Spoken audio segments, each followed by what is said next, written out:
എല്ലാവർക്കും എജുടെക്കിൻ്റെ ഓൺലൈൻ ക്ലാസ്സിലേക്ക് സ്വാഗതം. ഇന്ന് നമ്മൾ ഡിസ്കസ് ചെയ്യാൻ പോകുന്നത് 10th ഫസ്റ്റ് ചാപ്റ്ററിൻ്റെ കണ്ടിന്യൂഷനാണ്. ലാസ്റ്റ് ക്ലാസ്സിൽ നമ്മൾ another method of writing subshell electronic configuration ആണ് ഡിസ്കസ് ചെയ്തത്.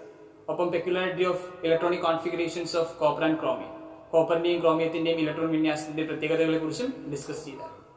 ഇനി നമുക്ക് പറയാനുള്ളത്, ഈ ചാപ്റ്റർ നമുക്ക് ഇനി പറയാനുള്ളത് സബ്ഷൽ ഇലക്ട്രോണിക് കോൺഫിഗറേഷനും ബ്ലോക്കുകളെയും കുറിച്ചാണ്. Relation between subshell electronic configuration and blocks of elements. നമ്മൾ പീരിയോഡിക് ടേബിളിലെ ചില ബ്ലോക്കുകളെ കുറിച്ചും സബ്ഷൽ ഇലക്ട്രോണിക് കോൺഫിഗറേഷനെ കുറിച്ചുമാണ് നമ്മൾ ഇന്ന് ഡിസ്കസ് ചെയ്യാനായിട്ട് പോകുന്നത്. അതായത് ആദ്യമായിട്ട് ഞാൻ നമ്മുടെ മോഡേൺ പീരിയോഡിക് ടേബിളിന്റെ ഒരു മോഡൽ ബോർഡിലോട്ട് വരയ്ക്കാം. മോഡേൺ പീരിയോഡിക് ടേബിളിന്റെ ഒരു മാതൃകയാണ് വരയ്ക്കാൻ. So our modern periodic table is like this. ഈ രീതിയിലായിരിക്കും നമ്മുടെ മോഡേൺ പീരിയോഡിക് ടേബിൾ എന്ന് പറയുന്നത്. ഓക്കേ, സോ ഇതിനകത്ത് here contains first and second group elements. So ഇവിടെ 3 മുതൽ 3 to 12th group elements, then 13 to 18th group elements, then you can see below the periodic table 2 long periods. ഇങ്ങനെ നമ്മൾ periodic ടേബിളിൽ arrange ചെയ്തിരിക്കുന്നത് ഒന്നാമത്തെയും രണ്ടാമത്തെയും ഗ്രൂപ്പുകൾ, then 3 to 12th group elements, then 13 to 18th group elements. Below the periodic table you can see 2 long periods. ഇതിനകത്ത് ഒന്നാമത്തെയും രണ്ടാമത്തെയും ഗ്രൂപ്പിലെ elements നമ്മൾ ഒരു കോമൺ ആയിട്ട് പേര് വിളിക്കും. These are called S block elements. ഈ എസ് ബ്ലോക്ക് എലമെന്റുകൾ, എസ് ബ്ലോക്ക് മൂലകങ്ങൾ നൽകി എസ് ബ്ലോക്ക്. ഒന്നാമത്തെയും രണ്ടാമത്തെയും ഗ്രൂപ്പിലെ എലമെന്റ്സിനെ നമ്മൾ വിളിക്കുന്ന പേരാണ് S block elements. Then 13 to 18, 13 മുതൽ 18 വരെയുള്ള ഗ്രൂപ്പിൽ വരുന്ന എലമെന്റ്സ്, ഈ 13 to 18 group elements, these are called P block elements. വിളിക്കുന്ന നമ്മൾ പി ബ്ലോക്ക് എന്ന് വിളിക്കും. 13 മുതൽ 18 വരെയുള്ള ഗ്രൂപ്പിലെ എലമെന്റ്സ് നമ്മൾ വിളിക്കുന്ന പേരെന്താണ്? പി ബ്ലോക്ക് എന്ന് വിളിക്കും. So in between this S and P block you can see 10 groups of elements. 10 group മൂലകങ്ങളെ കാണാൻ പറ്റും. that is 3 to 12th group elements. These are called D block elements. എന്ന് വിളിക്കുന്ന നമ്മൾ D block എന്ന് വിളിക്കും. So below the periodic table there are 2 long periods and these 2 long periods are called F block elements. ഇങ്ങനെ നമ്മുടെ periodic ടേബിളിനകത്തുള്ള മൂലകങ്ങളെ നമ്മൾ 4 ബ്ലോക്കുകളായിട്ട് തരംതിരിച്ചിരിക്കുകയാണ്. S block, P block, D block and F block. അപ്പോൾ ഏതൊക്കെയാണ് എസ് ബ്ലോക്ക് എലമെന്റ്സ് പറയുന്നത്? First 2 groups, that is first and second group elements are called S block elements. 3 to 12th group elements are called D block elements.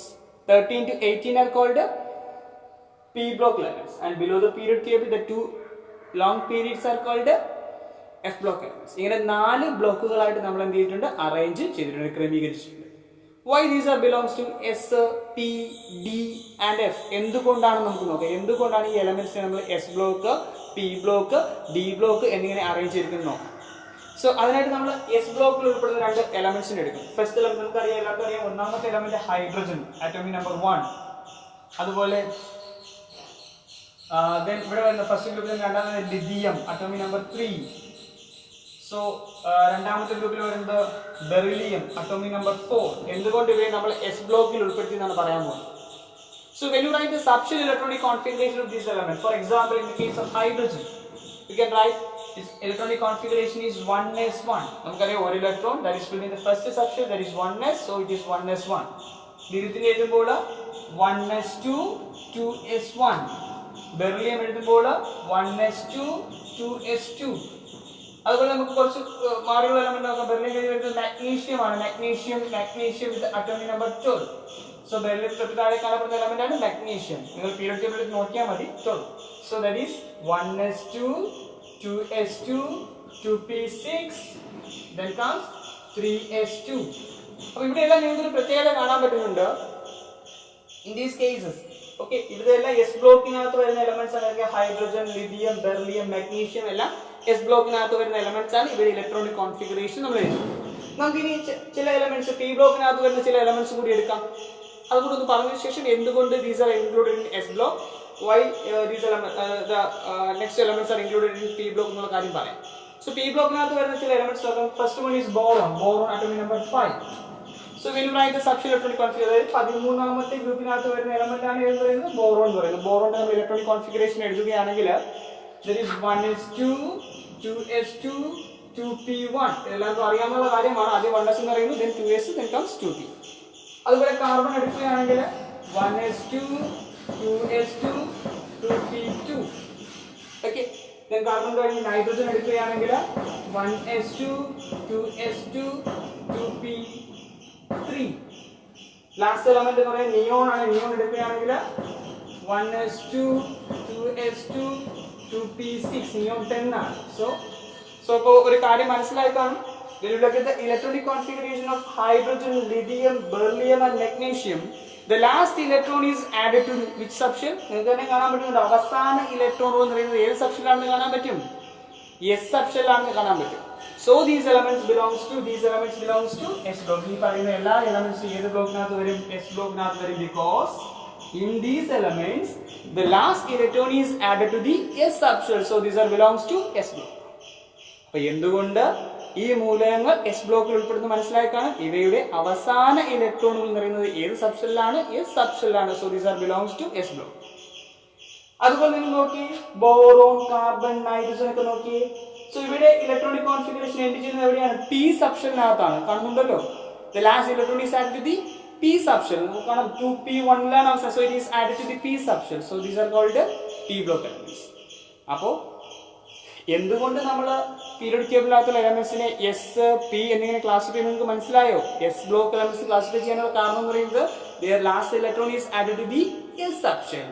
P block എന്ന് classify ചെയ്യാൻ കാരണം എന്തായിരിക്കും? ഇവിടെ അവസാന electron എന്ന് പറയുന്നത് എവിടെയാണ്? പി സബ്ഷെൽ ആണ്. So this are belongs to P block. ഇനി ഡി ബ്ലോക്കിനകത്ത് വരുന്ന ഫസ്റ്റ് എലമെന്റ് നമുക്ക് നോക്കാം. That is the first element is scandium 21, Sc21. നമ്മൾ അറ്റോമിക് നമ്പർ കൂടിയ എലമെന്റ്സ് എടുക്കുമ്പോൾ അവരുടെ ഇലക്ട്രോണിക് കോൺഫിഗറേഷൻ എഴുതാൻ മറ്റൊരു മാർഗം പഠിച്ചിട്ടുണ്ട്. Using Noble gases. നമുക്ക് നോബിൾ ഗ്യാസിനെ ഉപയോഗിച്ച് എഴുതി നോക്കാം. സോ സ്കാൻഡിയത്തിന് തൊട്ട് മുന്നേ വരുന്ന നോബിൾ ഗ്യാസ് ഏതായിരിക്കും? ഇവിടെ ആർഗൺ ആയിരിക്കും. Its symbol is placed in a square bracket. Then the remaining subshell electronic configuration that is 4s2 3d1. Argon 18 കഴിഞ്ഞ് then 4s2 3d1. That means its last electron is added to the inner d subshell. കാണുന്നുണ്ടല്ലോ. അതായത് ആർഗണിന്റെ കേസിൽ സ്കാൻഡിയത്തിന്റെ കേസിൽ അവസാന electron എന്ന് പറയുന്നത് എവിടെയാണ്? തൊട്ടകത്തെ ഡി സബ്ഷെല്ലിനകത്താണ്. So it belongs to D block. Scandium കഴിഞ്ഞ് വരുന്ന എലമെന്റ് ടൈറ്റാനിയം 22. നമുക്ക് നോക്കാം. ആർഗണിയം square bracket then 4s2 3d2. പറഞ്ഞ മനസ്സിലായല്ലോ. അപ്പോൾ എന്തുകൊണ്ടാണ് നമ്മൾ ഈ എലമെന്റ്സിനെ S block, P block, D block, F block എന്നിങ്ങനെ ക്ലാസിഫൈ ചെയ്യുന്നത് വെച്ച് കഴിഞ്ഞാൽ എന്തുകൊണ്ടാണ്? In this cases, the last electron is added to the in the case of S block elements, the last electron is added to the S subshell. In the case of P block elements, the last electron is added to the P subshell. അപ്പോൾ D block elements ആകുമ്പോൾ D subshell ആയിരിക്കും അവസാന electron എന്ന് പറയുന്നത്, അകത്തെ ഷെല്ലായ D subshell. അപ്പോൾ എന്തുകൊണ്ടായിരിക്കും F block എന്ന് ക്ലാസിഫൈ ചെയ്തിരിക്കുന്നത്? The last electron is added to the F subshell. F subshell ആയിരിക്കും അവസാന ഇലക്ട്രോൺ എന്ന് പറയുന്നത്. Okay. The blocks to which elements belongs will be the same as the subshell to which electrons are added. അതായത് നമുക്ക് ഇങ്ങനെ പറയാൻ പറ്റും, ഒരു എലമെന്റ് ഏത് ബ്ലോക്കിലാണോ ഉൾപ്പെട്ടിരിക്കുന്നത് അറിയാൻ വേണ്ടി നമ്മൾ എന്ത് ചെയ്താൽ ജസ്റ്റ് സബ്ഷെൽ ഇലക്ട്രോണിക് കോൺഫിഗറേഷൻ എഴുതിയാൽ മതി. അവിടെ ആ സബ്ഷെൽ ഇലക്ട്രോണിക് കോൺഫിഗറേഷൻ എഴുതുമ്പോൾ ഏത് സബ്ഷെല്ലാണോ അവസാനമായിട്ട് ഇലക്ട്രോൺസ് ആഡ് ചെയ്യപ്പെടുന്നത് അതായിരിക്കും ആ എലമെന്റിന്റെ ബ്ലോക്ക് എന്ന് പറയുന്നത്. ഫോർ എക്സാമ്പിൾ നമ്മൾ എസ് ബ്ലോക്ക് എലമെന്റ്സിനെ കുറിച്ച് പറഞ്ഞു. എസ് ബ്ലോക്ക് എലമെന്റ്സിന്റെ കേസിൽ എസ് ബ്ലോക്ക് പറയാൻ അല്ലെങ്കിൽ അവയെ എസ് ബ്ലോക്കിൽ ഉൾപ്പെടുത്തുവാൻ കാരണം എന്ന് പറയുന്നത് അവസാന ഇലക്ട്രോൺ വന്നു ചേരുന്നത് എവിടെയായത്? എസ് സബ്ഷെൽ ആയതുകൊണ്ടാണ്. പി ബ്ലോക്ക് എന്ന് പറയാൻ കാരണം എന്ന് പറയുന്നത് പി സബ്ഷെല്ലാണ് ലാസ്റ്റ് ഇലക്ട്രോൺസ് ആഡ് ചെയ്യപ്പെടുന്നത്. So that elements belongs to P block.